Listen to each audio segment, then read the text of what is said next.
Welcome to the Homeschool Together podcast.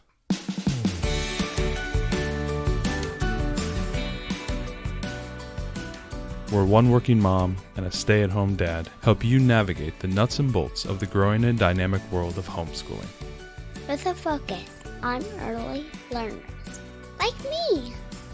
All the ins and outs of building and maintaining your homeschool life. Homeschool. Find out tips and tricks to make things like this easier. I'm reading. And ultimately, enjoy educating your kids. And what's that last thing? Have fun together. Did I do good, Daddy? Yeah, you did, sweetie. Good job. Welcome back to Homeschool Together podcast. Today we are going to be talking about buy all the books. You get some books. You get some cute books. Oprah voice. We all get the books. My favorite thing to do is shop for. What and are buy your books. favorite? Gosh, I love to buy books. Ariel, what are your favorite things? Buying books. Buying books. I literally shop. I bought a book today. I didn't tell you. I forgot to tell you. It's for the kids. Well, it was just so cool. I had to buy it. It's okay. I found it used. Before we begin, let's make sure you connect with us on Facebook, our Facebook group at Homeschool Together Podcast, and also on Instagram, Homeschool Together Podcast. We want to preface this podcast, buying books is great and all that, but we are big library fans. Library is amazing, but right now, in the times of COVID, at least around for us, it's very difficult to check books in, that type of thing. So, even though we are still checking books out at the library, it's a little bit more difficult. It's not as easy to get the books out. It's not as easy to check them back in. A lot of books, they don't have, they're not doing fines and all that kind of stuff. And collections got waiting periods and things. So a lot of books that we would reserve and put on hold, they're not coming available. And, for a lot of families like ours, where we've got the young one and we've got the older one, we're going to be double dipping on a lot of these books. Yes, so they're a good investment. So when you're doing like spines or any type of, looping type of material, looping type of books, we like to pick those up. We actually tend to like to buy those. Yeah. We don't tend to buy them new. We tend to buy them used. So we're going to talk a lot about today about how to buy books, where to find them. So let's drop right into it. We're going to start with new books. One of my favorite topics ever. Yeah, I know. This is. I'm so excited for this. As I stare at thousands. I gotta like share with all you guys. Yeah, I know, thousands of books I'm staring at. Let's talk first about new books. So how do people go about finding new books? Yeah, so I mean, like the 800-pound gorilla in the room, right? If you need this book in 2 days, Amazon. Amazon. What is this again? It's called Amazon. Like the forest. Right. They sell books. Yeah. Out of the trees. Yeah. Okay. So I haven't heard of it. As much as I don't love to support we're Prime members. It's the way we live. I can feel the heat of Bezos's money in the vault behind me. It's like literally to the south of me. I can feel the warmth. I mean, look. It's sometimes I need something this week, and so Amazon's the way to go. So just put that out there. If you need it right away, there really is no faster way to get a book than Amazon. And to be honest, I'm a big Steinbeck fan. I've been buying all his, minor works. I can't go to the used book, can't go to too many of the used bookstores right now. They do have used books on Amazon. There's a lot of used book resellers. So, do check if you don't care too much about the quality of the book. They do sell new, excellent, whatever. But I do buy a lot of used books on there as well. Booza. Huh. You need to listen to my podcast. Do I need to listen to your podcast? You should not be buying used books on Amazon Marketplace. Am I buying overpriced used books? Yes, you are. I've been trying to tell you this. Am I staring at overpriced Yes, John when Steinbeck you bought books? something, I said, why didn't you ask me to find this? So Folks, Wayward Bus didn't have to cost me $12? Yeah. Folks, do not listen to this man. Don't listen to me. He's not really the used book shopper in his household. To be honest, I haven't been outside very much. Listen, do I have to take away your Amazon password? I feel like I'm in the Matrix where it's like my whole existence is this house. Yeah. Okay. Okay. No one follow his advice. Don't follow my advice. So as I was saying, if you gotta get it new, it's got to be here in a couple of days. Use me on Amazon. Yeah, he's smiling over there. Do not listen to this man. Okay, so second way that I like to get new books is Book Outlet or kidsbooks.com. We'll put links to everything in the show notes, so don't worry about it. But basically, Book Outlet and Kids Books are the same company. The only difference is the selection on Kids Books does not have the adult stuff that's on Book Outlet. because I don't care that it's mixed in, I just have a book outlet account. But you will need to have an account on each if you want to do each. But the kids' books part is the same. It's the same content. So the thing about Book Outlet is they get surplus books from bookstores and other places, right? So because of that, there is variable supply. They're not going to have everything, but when they do have it, it's like a really great price, a better price than you will find it even used. So it's really terrific. I've bought a number of books off of Book Outlet. So, and for major curriculums like Torchlight. So what I recommend doing on Book Outlet or Kids Books, whichever your flavor is preferred, is creating a wish list on there and putting all the books that you need for whatever curriculum or whatever you've got your eye on. Put everything on there. They will email you when one of those books comes in. The only caveat is you need $35 to get to free shipping. If not, it's $5 to ship. So depending on the price of the book, $5 to ship might be worth it to you. I think by the time you add $5, you've probably gone to something that's more expensive than a used copy. So what I would recommend doing is having your wish list of all the books that you want for your curriculum, and then have a second wish list that has a bunch of books that you have found on Book Outlet that you think are nice. So for me, we're starting to collect that Who Was or Who Is series, like who was Frederick Douglass, who was Amelia Earhart, right? There's these great, I don't know if they're middle grade chapter books, but they're really terrific kind of biography books that Cool little illustrations. they're cool illustrations. They tend to have a ton of those on there. I think those are great to pick up. You can pick them up on Book Outlet for, between, I don't know, $1.80 and $2.50, something like that. I feel like those are just a good investment to have. So books like that, some books tend to be on Book Outlet and they stay a long time. So I have this list of just a ton of books that I browsed from there that I thought I would use these to make up to free shipping. Right. So if I get an email that, oh my gosh, this hot book that I need is in, I've got a whole bunch of other books here that I think are totally worth it to get me to that free shipping number. I mean, at $1 or $2, it's great. You just toss in a couple and it's a nice little treat. We have gotten some really cool things. They have these fan decks. Really neat. They're like cards, almost like, you know how Brain Quest has got. Yeah, it's like those. Yeah. Yeah. So they've got these long cards. We got one on Africa and it has a different card for every country. They have one on mummies. They've got one on presidents, the Civil War. They're really cool. Our daughter loves to flip through them. I just bought one all about painters. Yeah. And each one's a different painter. That was really cool. I like that one. Yeah. Yeah. So and we actually some found, really cool stuff. because we're doing the Blossom and Root, we've actually found a bunch of painters that are in there as well. Right. That are in our curriculum. Highly recommend going to that site, but you need to do it on a wish list kind of thing if you want to get specific books. If you're just looking to fill out your home library with some great books, go to Book Outlet because, man, there's just some great stuff there. So you talk a little bit about wish lists. You know, how do you use wish lists? Where can people use wish lists? And what are the benefits? You know, like we got kids, grandparents get kids gifts, things of that nature. How do you use the wish lists? Yeah, so as far as on both Amazon and so as far as like Book Outlet or kids books, those wish lists are usually for me, although I think you could definitely share them. We actually shared the site with Matt's mother, and she purchased one big order of books for our daughter for her house and got a whole bunch of things. So that was actually really great. But I think you could totally use that. We also have one on Amazon, just so that when they're shopping for birthdays and Christmas, that grandparents know, hey, these are the books we're looking for the curriculum. A lot of times it's going to be chapter books, different readers, or different reference books that we think would be great.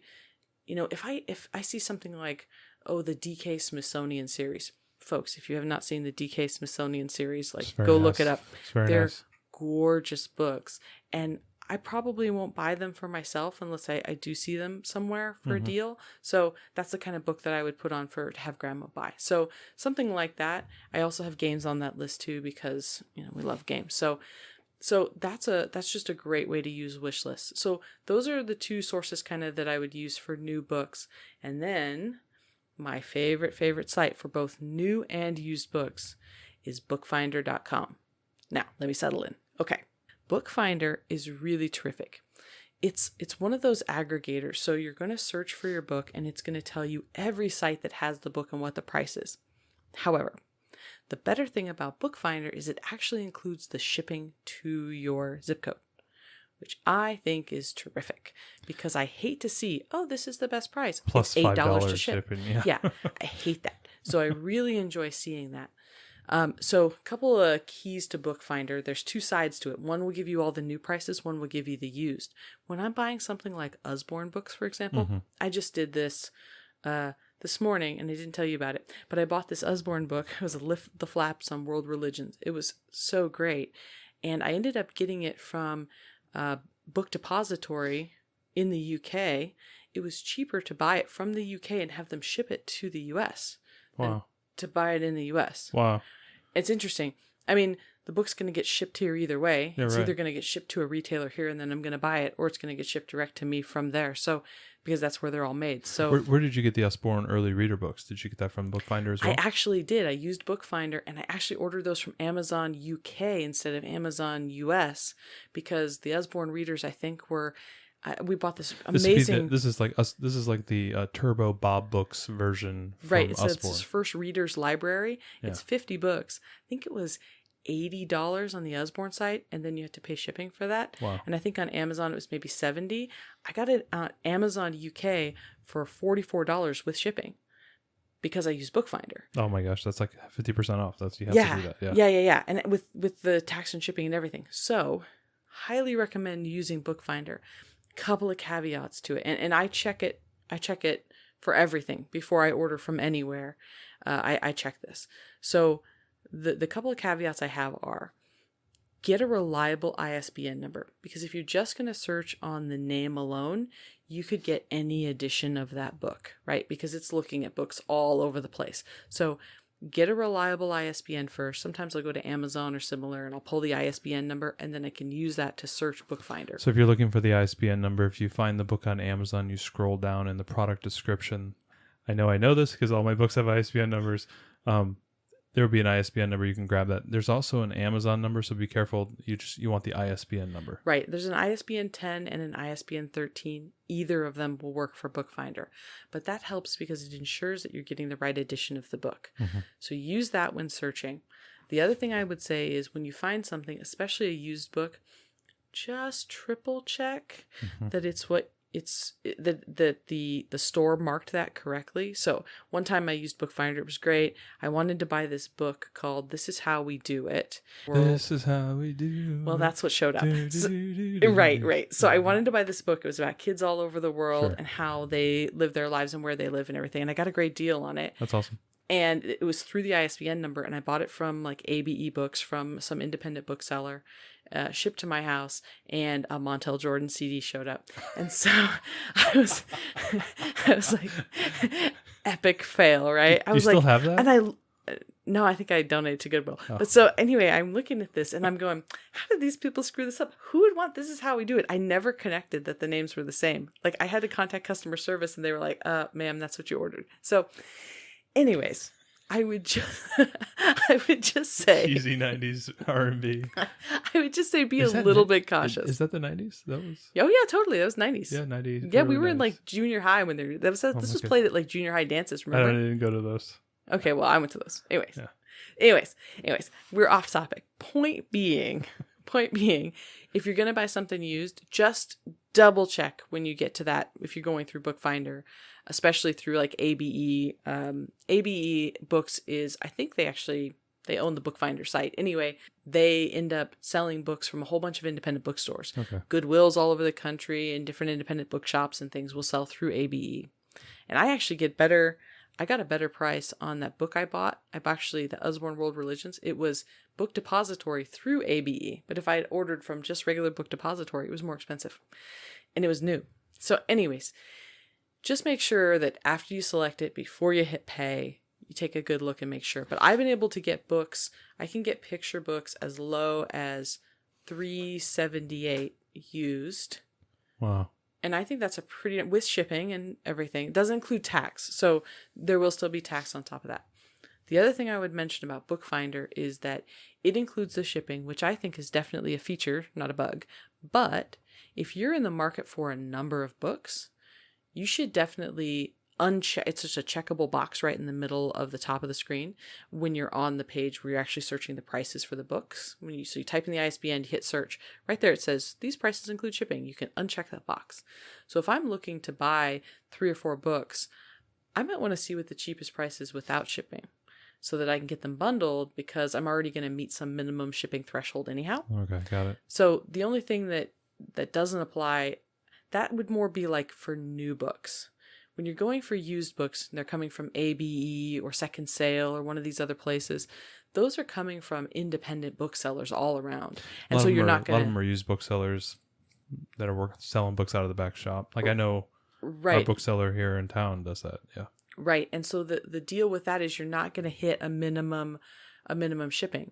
But if you're ordering from something like Thrift Books, those are still used. There is a minimum order to get free shipping. So be a little cautious. But if you've got to be, hey, I have to order 10 books and, the used and new price are fairly similar, you might want to go new and you might want to search them all without shipping so that you can buy them all at the same retailer and then get that minimum shipping quota. So bookfinder.com, by far my favorite site to use to find new and used books. But also they offer a buyback option on books. So what's that? How does that work?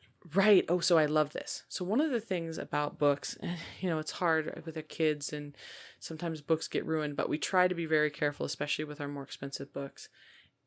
If I know a book, like, okay, there's a couple of books for Torchlight that are like, I think they're like $24, $25, these couple of spines for Torchlight K, and they're gorgeous books. I mean, they're just beautiful, right?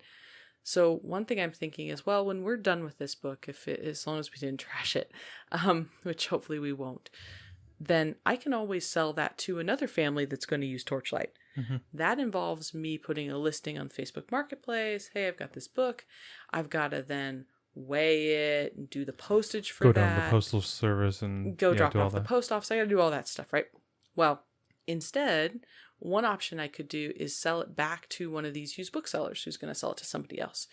And so right there on the Bookfinder page, it says, here is the sell back price. So I know, hey, I spent $24 for this book. It is a $10 buyback price right now. Mm-hmm. And of course, this may change over the time, but this gives me kind of an idea of how much this book is worth to a resell. And when I resell it, I get free shipping on that book. Yeah. So if I don't want to worry about the hassle of, figuring out how much it weighs and doing all that stuff, I could just box it up, put a tag on it that they give me, drop it off at the store. And it was the easiest thing. I think you did that with some of your textbooks from college. I did it. It was the easiest process. You just mailed it to them. They mailed you a check. Yeah, I highly recommend if anybody has old, like college textbooks or things. I had a kind of a unique major, and so some of my textbooks didn't get updated very often. So I was able to go to I think it's sellbackyourbook.com, mm-hmm. and I typed in ISBN numbers for all of my different, which is on the barcode on the back of your books. And I ended up getting didn't we get $65 or something for a couple of my books that, I'm not going to touch again. So it was worth it for me to do. So anyway, there's that sell back price there. So you can kind of have an idea if you were going to resell that book, what you could get with zero hassle. You could probably get more if you were going to sell it on the private market, but then there's more to deal with shipping and all that stuff.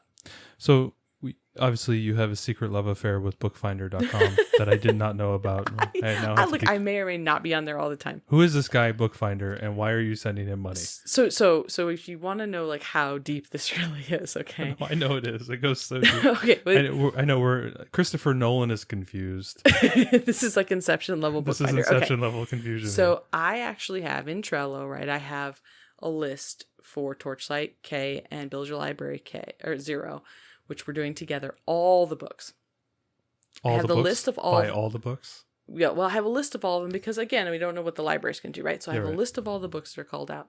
I have the ISBN numbers in there that I already gathered from reliable source. And then I actually put the best used price I could find on Bookfinder under all of them. So I know how much all those books cost if I wanted to go and buy them all. So every once in a while, I check back on a couple that I would really like, and I know what the used price was earlier in the summer and if it was a good price or not. So I can know that, one of these books, it hit this price, and now everybody's stocked up for the school year, so I can't find it again. I'm waiting for it to come back down to that price that I had seen. So, Your love affair goes deep. I understand. Sorry, everybody. That's probably more than you all wanted to know. No, this sounds like one of my wild tangents. I always do it with you, so It's always fun to watch. So let's talk a little bit about used books now, Bookfinder aside. Obviously, you want to go back and listen to our episode, the final episode in our curriculum series. We talked about how finding used curriculums.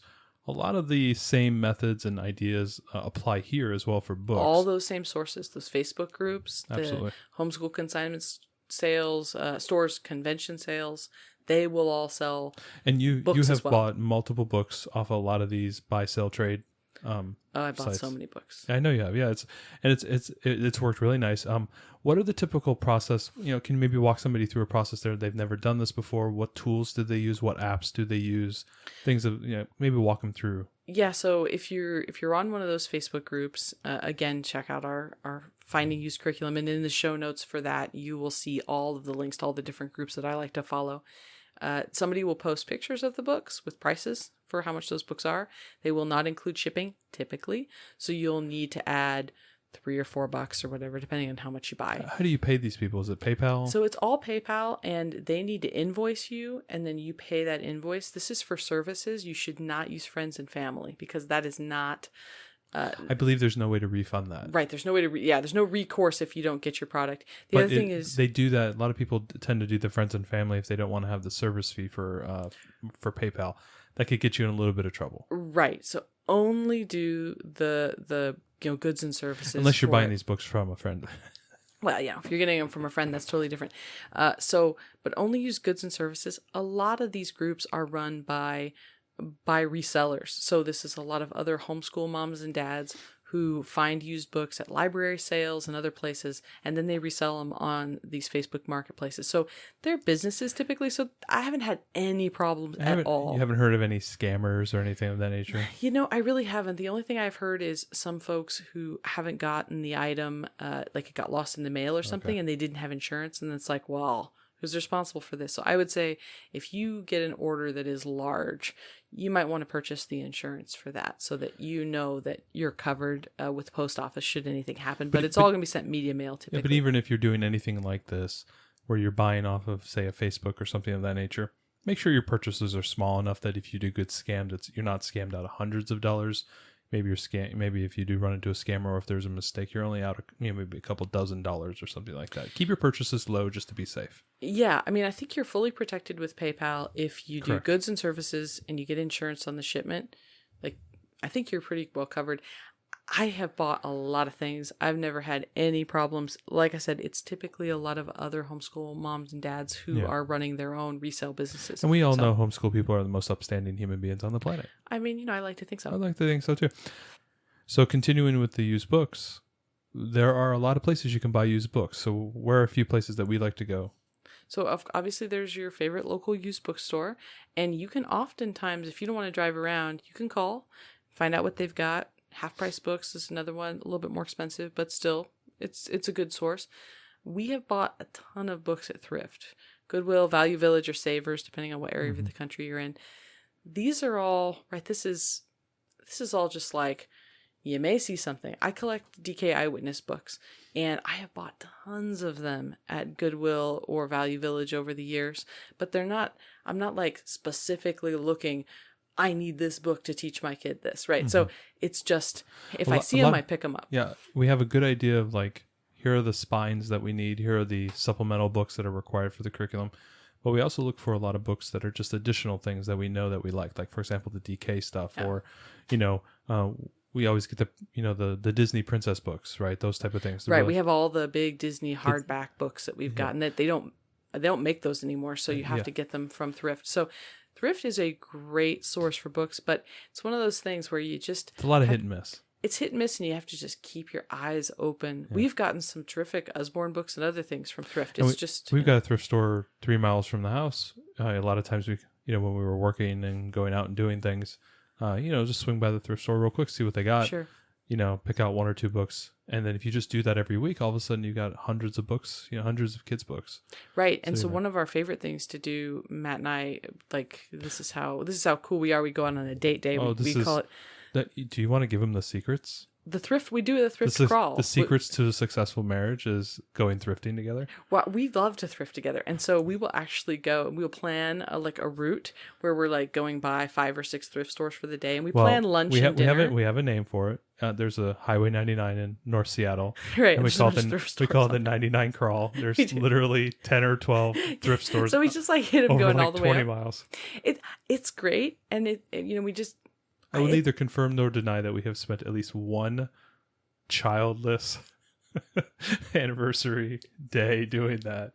So, anyways, point being, that being said, you can have a lot of good luck at thrift, but it's not really great when you are in specific need of some specific book. It's so hit and miss. But just don't count it out, because we've gotten a lot of great books. Yeah, and if you are in an area where there's a college town, we've noticed that college towns, or if you're around a university or even just a large community college, the thrifting stores tend to have really nice books there. Yeah, they'll have some great textbooks. Matt has collected all of these different textbooks about things. I'm looking here right now. We have plant physiology, the cell. We have I believe I have 4 complete bachelor's degree majors here. Obviously physics from me, math, there's biology, chemistry, we have engineering. And then engineering as well. We like to pick up really nice textbooks that are used that we've gotten at thrift, because our daughter just likes to flip through them and look at the pictures, and it sparked conversation. So we had this place south of Seattle called,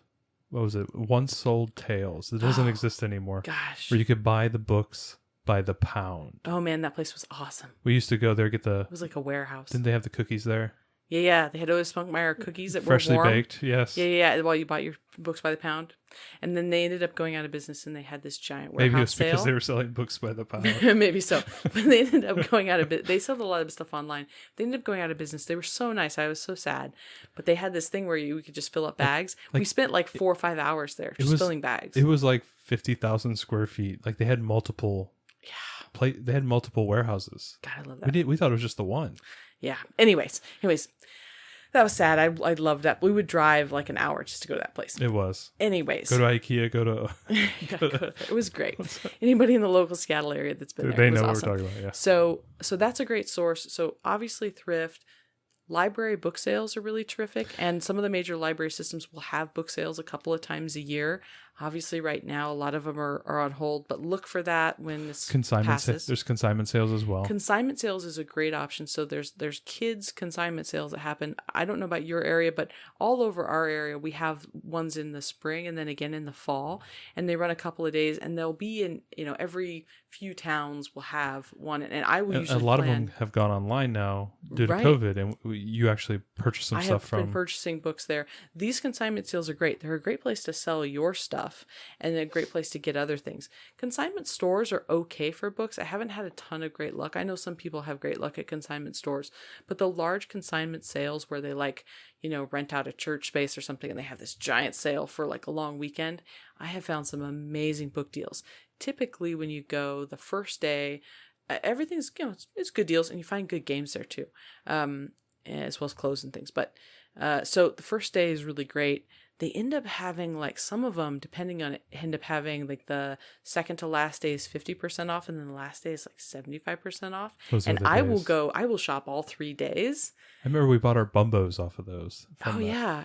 I mean, we've got some great baby stuff. Anyways, it's really terrific. And then that's a great opportunity for you to also resell your books should you ever want to part with them.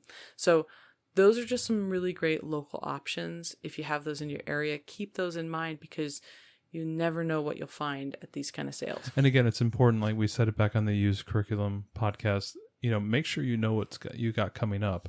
Being prepared, planning out. If you can at all, do it. Understanding what book series you want to get. Understanding what book series may be coming up in a couple of years. I know you've been buying early readers. Some of those early we've been buying great illustrated classics. Those old, like, hardbound books that are, some classic piece of literature. Oh, it's Robinson Crusoe or whatever, but it's been abridged and they've simplified the language for earlier it's like readers. Early middle grade type of book, yeah. Right. We have a whole stack of those books, and our daughter really likes those. So anyway, you can find lots of great stuff. We have kind of a book problem here. So. Yeah, we don't need clothes. The kids can wear the books. Right. Yeah. It's fine. So let's talk a little bit about sales. So a lot of times the big retailers will have sales. So you've done this a few times now. Yeah, I think the biggest one is the Amazon and Target, depending on who starts it. They end up having them at the same time. They have the buy two, get one free. And Amazon has a weird, so Target says buy two, get one free. And Amazon says Amazon calls it buy three for the price of two, which is very confusing. It's just buy two, get one free. But the important thing about this is, like all get one free type deals, you're going to get the lowest price item free. So what I like to do to be ultra prepared to take advantage of this, and this happens a couple of times a year, and you can check with your homeschool groups on Facebook and find out from them, when is the Amazon and Target sale usually? Like, what would be a good homeschool group to join for that?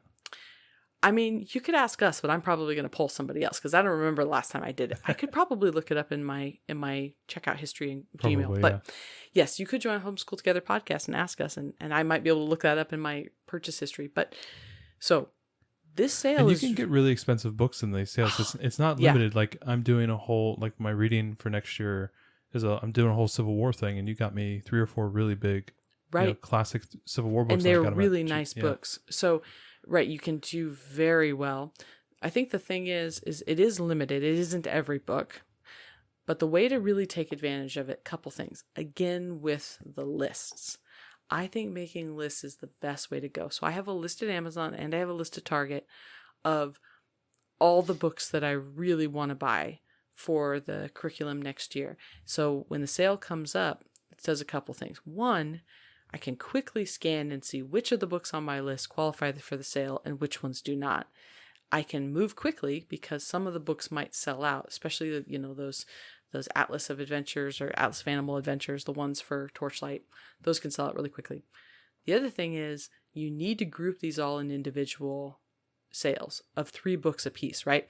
So if I have 6 books and 3 of them are at $20 and 3 of them are at $10, they're going to give me 2 $10 ones free. If I break it into 2 groups, they're going to give me one $20 one free and one $10 one free. So you always want to break them into separate transactions. It's easier to do that if you have everything in a list. So I know making a list sounds like it takes a lot of time.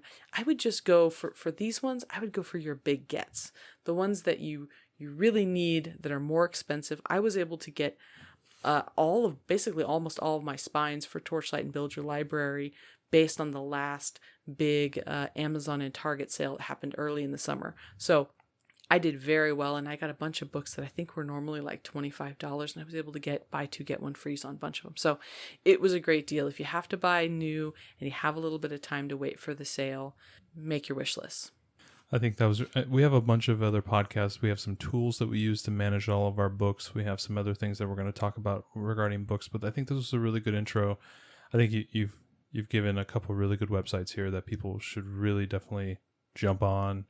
Understanding putting lists together, putting wish lists together. Again, I think the common theme here is preparation. Right. I mean, I'm sorry in advance for all the money that you're going to spend on Book Outlet and Bookfinder. I go back to it. I'd rather have a house full of books than a house full of toys. It's all I want. Yeah, well, we have one. We do. We have one. So I'm looking outside this door, and we got a little bit of both. The problem is, I keep getting these boxes of books. So this is like first world problems, right? I have so many books that I bought in advance that we don't need right this minute. Yeah, we got shelf space issues. Right, like I have up in my closets where I keep all the stuff for Christmas and birthdays and things like that. Games we haven't opened yet, and stuff, and I have just boxes stacked full of stuff because I kind of want some of it to be like a surprise for our daughter for next year. I don't want her to see everything right away. And that's something we like to do. We like to roll out, certain books, hey, every other month we pull out something new for her to look at, and she really likes it. Right. If she's been like... But I'm running out of space at this point. If she's been exceptionally good and makes, takes the dog out, takes the trash out, cleans the house, makes all the dinners, I want breakfast in bed, does all the, the normal stuff that our children are forced to do every day. Yeah, we'll give her a book and rewards. Right? No? Okay. We like to end this podcast like we always do, and what we're into this week. Can I do it? All right. You're a wizard, Harry. We're sorry about the folks in the UK that are listening. You're a wizard, Harry. For his terrible Rubius Hagrid. You're a wizard, Harry. You're terrible. terrible. I'm blowing out normalization. I can see it on the window reflection right now. Jeez. So, yes, Harry Potter. I love Harry Potter, as so many of you do. So what we're talking about is not necessarily Harry Potter, because we all know Harry Potter is awesome. Let's face it. But our daughter... What's the most important thing? The most important thing is that our daughter has had a behavioral problem since she was a baby. Basically, it's like a thumb sucking. It's a finger sucking. So we've been dealing with it. She's almost 5. And we've been trying to get her to stop for like 2.5 years. And we have tried literally everything. We've tried... If you ever buy the bitter nail polish... Oh, God, that stuff's bad. That stuff is bad. And the kid is just going to power right through it. Right. And then you get it on your lips. And then you get it on you, and all of a sudden you're terrible. tasting bitter stuff. It's terrible. So we have tried it all. We've tried products. We've tried the psychology. We've tried talking it through it. We've tried working on all the issues. Okay. At the end of the day, it is such an ingrained habit. It's almost like an addiction, right? So I was reading about with an addiction, you have to have something that's either they're so scared that they stop, or that they want something bad enough that they stop. And, we tried telling her how it was going to affect her teeth and all these things, and just none of that stuff really worked for her. It was too much of a crutch at the time. Right. She's just very attached to this. This is the way that she's used to go to sleep since she was 6 months old. So instead, she has wanted to read Harry Potter since, I don't know, as far as I can remember. When she first got into books, she saw these books. You're a big Potter fan. You have all the books on your shelf. And I have the illustrated editions. You've been collecting the illustrated editions. And I have the pop-up books. We have the movies and all this stuff. Yeah, I got all the things. And so she's been seeing those illustrated books, and I have let her look at some of the pictures of them before. She is just, and she knows it's this one thing that is very special to mommy, and we're not going to read it till you're ready. So she's just about 5.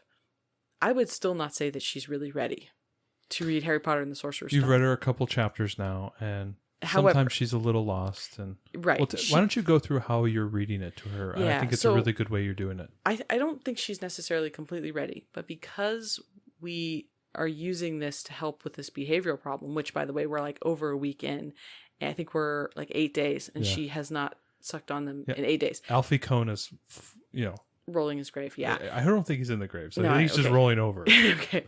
Well, so yeah, why am I rolling over? We are using rewards, but it's something that she wanted so much that it's helped her to quit this habit, and it's been a major breakthrough. So what I've done is, she's so interested in reading it. We read a half a chapter together at night, is assuming that she's had good behavior. And the Potter chapters are pretty long. They are pretty long. So a half. I think we should have broken diagonally into it's 3,000 words every chapter. So was that? There's only 17 chapters in the whole book. So 20, 25 pages each. Yeah. Right. We're reading the illustrated edition, so it's very engaging for her. We read half a chapter at night, and then the next morning or sometime during the next day, we listen to that half a chapter on audiobook with Jim Dale, because it's the only way to listen to it. Yeah. And then, but also she likes listening to audiobooks, right. And we're finding that she's a very auditory learner. So doing that kind of reinforcement, and then Jim Dale's so good at doing the audio reads, and he does all the voices, that I think that's a great way to reinforce what she's reading. And I have found where you've read it to her, I've asked her what's happened. She can tell you a little bit, but then once she does the audiobook, I think it's like that double reinforcement. It all comes together. And then we watch that clip section from the movie, because I own all the movies, so we are slowly watching all the movies. Don't give me that look. Of course, we have all the movies. So then we watch that section. So we're slowly watching the movie kind of in time with the book. And it's been fun because she's been like, wait a minute, Mommy, this piece was in the book, but it wasn't in the movie. And we've gotten to kind of talk about how that's different. So I'm reading it extremely slowly. We're going into every bit of it in depth. And I don't know, we may start cooking from the Harry Potter cookbook I have soon, which would be exciting. So we're just kind of moving as slowly as we can through it. But I think that what we wanted to really communicate with this is not to go out and read your 4.5-year-old Harry Potter, but instead that when your kid wants something really badly that might be a little bit outside their grasp, there could be ways that you can modify it to give them what they want, but make it kind of appropriate. I've also had to change a few things as far as the killing and some of the things so that it was more appropriate for her. I've had to change some of the language because she didn't understand some of the vocabulary. And some of the vocabulary I've just explained what it is. And so that's worked out all right. But just to know. This is a great way to up her active literacy, put her a little bit of true. stretch goals, something that she is super passionate about. She's going to elevate herself to that level. And I think we're going to see growth as you're reading this book to her in her language, in her, in her comprehension. You're going to see this because she's so into it. And I think, this is a lot of the things that we always talk about with homeschooling, is that there's that intrinsic motivation within the child, and you want to bring that out as much as possible. Use that intrinsic motivation to propel this, your learner forward, get them through hurdles that they may be going through, or to elevate them even further. And this is a great way to do it. And the way you're doing it, where it's similar to how I like to talk about the micro lessons. You're taking a little bit of bite-sized chunks. You're layering multiple different types of media on top of it. You're giving this wide breadth of experience, and I think she's eating it up. I think she's really enjoying it. She's talking about it all day long. Right. She's very excited. It's really worked for us. I think that there's a way to get something that might be a bit outside your learner's current level and bring it down to where they need it to be for them to be really engaged and enjoy it. So, yo, wizard Harry. It's terrible. Terrible? You have a terrible Hagrid. Yo, wizard Harry. Your Hagrid and your Schwarzenegger are terrible. Listen to me, Hagrid. Where is Harry? I don't know. He's a wizard. No, it's just terrible. You're terrible. Just terrible. All right, that's it. We're done. Thanks so much for joining us today and making us a part of your homeschool journey. Please engage with us on social media. Join our Homeschool Together podcast group on Facebook and find us at Homeschool Together Podcast on Instagram. We'd love to hear your feedback, questions, and recommendations. Until next time. Happy homeschooling!